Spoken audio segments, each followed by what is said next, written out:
Adi Meydanı'nda bir konser verildi. Şimdi onu ekrana getirelim.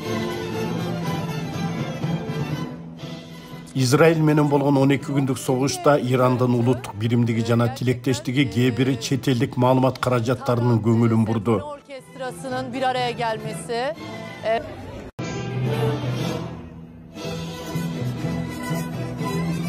Согуш токтогон күндүн эртеси дүйнөгө белгилүү ирандык маэстро Насер Гейдариян жетектеген Тегеран симфониялык оркестри биринчи жолу Тегерандын Азади мунарасында элге дух берип концерт бериши CNN түрк телеканалынын журналисттери жана эксперттери тарабынан талкууга алынып жогору бааланды.